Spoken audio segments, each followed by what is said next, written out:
ನಮಸ್ಕಾರ. ನಾನು ನಿಮ್ಮ ವೆಂಕಟ್ ಭರದ್ವಾಜ್, ನಿರ್ದೇಶಕ, ನಿರ್ಮಾಪಕ. ನಿಮ್ಮ ತಂದೆ ಸಿ.ವಿ. ಶಿವಶಂಕರ್ ಅವರು. ಇವತ್ತು ಅವರನ್ನು ಉದ್ದೇಶಿಸಿ ಒಂದು ಕಾರ್ಯಕ್ರಮ ಮಾಡ್ತಾಯಿದ್ದೀವಿ ನಮ್ಮ ಶಿವಶಂಕರ್ ಕಲಾ ಪ್ರತಿಷ್ಠಾನದಿಂದ. ಮೂಲತಃ ನಮ್ಮ ತಂದೆಯವರು ಆಗಲಿ 3 ವರ್ಷ ಆಯಿತು. ಅಟ್ಲೀಸ್ಟ್ ಅವ್ರ ಹೆಸರಲ್ಲಿ ಏನೋ ಒಂದು ಒಳ್ಳೆ ಕೆಲಸಗಳು ಮಾಡಬೇಕು ಚಿತ್ರರಂಗಕ್ಕೆ ಅಂತ ನಮ್ಮ ಫೋಕಸ್ ಇತ್ತು.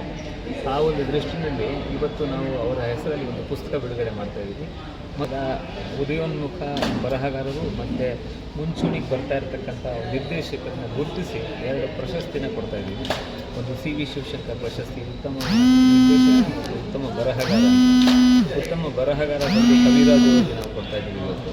ಮತ್ತು ಉತ್ತಮ ನಿರ್ದೇಶಕ ಒಂದು ಶಾಕಾಹಾರಿ ಚಿತ್ರದ ನಮ್ಮ ಸಂದೀಪ್ ಸುಕ್ಕದ ಕೊಡ್ತಾಯಿದ್ದೀವಿ. ಮೂಲತಃ ನಮ್ಮ ತಂದೆಯವರು ಯಾವತ್ತೂ ಕನ್ನಡ ಪ್ರೇಮಿ ಮತ್ತು ಕನ್ನಡ ಚಿತ್ರರಂಗಕ್ಕೆ ಬಹಳಷ್ಟು ದುಡಿದಂಥ ವ್ಯಕ್ತಿ. ಸುಮಾರು 65 ವರ್ಷ ಅವರು ಕನ್ನಡ ಚಿತ್ರರಂಗಕ್ಕೆ ಸೇವೆ ಸಲ್ಲಿಸಿದ್ರು. ದೊಡ್ಡ ನಟರು, ದೊಡ್ಡ ನಿರ್ಮಾಪಕರ ಜೊತೆ ಅವರು ಒಡನಾಡಿದ್ದು. ಚೆನ್ನೈಯಲ್ಲಿ ಸುಮಾರು ಕನ್ನಡ ಧ್ವಜವನ್ನು ಹಾರಿಸಿ ಆವತ್ತಿನ ದಿನ ತಮಿಳ್ ಜಾಗದಲ್ಲಿ ಹೋಗಿ ಕನ್ನಡ ಪಾಠ ಹೇಳ್ಕೊಟ್ಟಂಥ ನಮ್ಮ ತಂದೆಯವರು. ಅವ್ರು ಯಾವಾಗಲೂ ಕನ್ನಡ ಚಿತ್ರರಂಗ ದೊಡ್ಡ ಇತಿಹಾಸ ಇರುವಂಥ ಚಿತ್ರರಂಗ, ಅದಕ್ಕೆ ಬರೀ ಇತಿಹಾಸ ಆಗಬಾರ್ದು, ದೊಡ್ಡ ಕೋಟೆ ಆಗಬೇಕು, ದೊಡ್ಡ ಅರಮನೆ ಆಗಬೇಕು ಅಂತ ಅನ್ಸ್ಕೊಂಡಿದ್ದೀವಿ. ಖಂಡಿತ ಮಾಡಬೇಕು ಅಂತ ನಮ್ಮ ಉದ್ದೇಶ ಇದೆ. ಇದು ಮೊದಲನೇ ಹೆಜ್ಜೆ ನಮ್ಮದು. ಇನ್ನೂ ಅನೇಕ ಟೆಕ್ನಿಷಿಯನ್ಸ್ಗಾಗಿರ್ಬೋದು, ಆರ್ಟಿಸ್ಟ್ಗಳಿಗಾಗಿರ್ಬೋದು ನಾವು ಗುರುತಿಸ್ಬೇಕು ಅಂತ ಪ್ಲ್ಯಾನ್. ಯಾಕಂದರೆ ನಮ್ಮ ತಂದೆಯವರು ದೊಡ್ಡ ನಟರಾದ ಮಂಜುಳಾ, ರಾಜೇಶು, ಕಲ್ಪನಾ ಅವ್ರನ್ನೆಲ್ಲ ಫಸ್ಟು ಸಿನಿಮಾಗೆ ತಂದವರು. ಹಾಗಾಗಿ ಅವರು ಹೊಸಬರಿಗೆ ಜಾಸ್ತಿ ಒತ್ತು ಕೊಡ್ತಾಯಿದ್ರು. ಸೊ ಹಾಗಾಗಿ ನಾವು ಈ ಹೊಸ ಯಾರು ಡೈರೆಕ್ಟರ್ಗಳು ಬರ್ತಾರೋ, ರೈಟರ್ ಬರ್ತಾರೆ, ಎಲ್ಲ ಕ್ಯಾಟಗರಿ ಹೊಸಬರಿಗೆ ನಾವು ಐಡೆಂಟಿಫೈ ಮಾಡಿ ಒಂದು ಒಳ್ಳೆಯ ಪ್ರಶಸ್ತಿಗಳು ಕೊಟ್ಟು ಕನ್ನಡ ಚಿತ್ರವನ್ನು ಮೇಲೆ ತೊಗೊಂಡೋಗುವ ಮಾಡ್ಕೊಂಡಿದ್ದೀವಿ. ಅದಕ್ಕೆಲ್ಲ ತಮ್ಮ ಸಹಕಾರ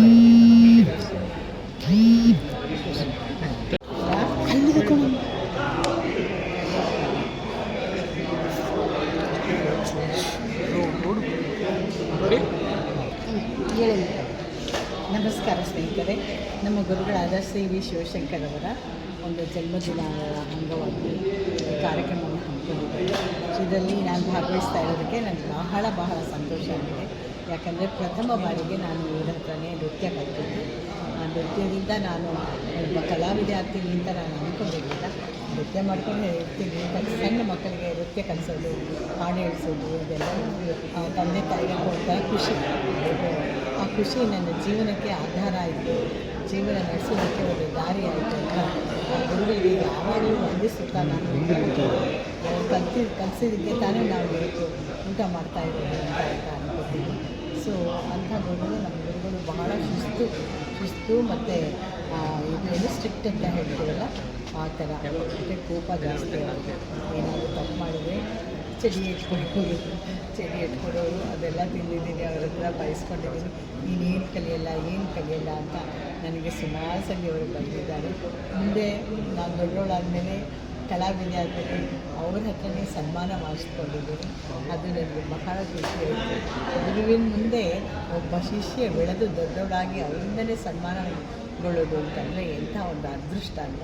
ಅಂಥ ಅದೃಷ್ಟ ನನ್ನದಾಗಿತ್ತು. ಅವಾಗಂದರೆ ನನ್ನ ಗುರುಗಳು ಸಣ್ಣವಳಿರ್ಬೇಕಾದ್ರೆ ನನಗೆ ಬಾರಿಸ್ತಾ ಇದ್ದೀನಿ, ನೀವೆಲ್ಲ ಹೇಳ್ತೀನಿ ಏನು ಕಲಿಯಲ್ಲ, ಉದ್ಧಾರ ಆಗಲ್ಲ ನೀನು ಅಂತ ಹೇಳ್ತಾಯಿದ್ರು. ಇವಾಗ ನೋಡಿದ್ರೆ ಅವರೇ ನನಗೆ ಸನ್ಮಾನ ಮಾಡ್ತಾರೆ. ಇಂಥ ಗುರುಗಳನ್ನು ನೆನಪು ಮಾಡಿಕೊಳ್ಳುವಂಥ ದಿನವನ್ನು ಮಕ್ಕಳು ಎಲ್ಲ ಸೇರಿ ಮಾಡ್ತಾ ಇದ್ದಾರೆ. ಸೊ ಹಾಗಾಗಿ ಆ ಮಕ್ಕಳಿಗೂ ಈ ಕಲಾ ಸೇವೆಯಲ್ಲಿ ತೊಡಗುವ ದಾರಿಯನ್ನು ತೋರಿಸಲಿ ಅಂತ ದೇವರನ್ನು ಪ್ರಾರ್ಥಿಸ್ತೀನಿ.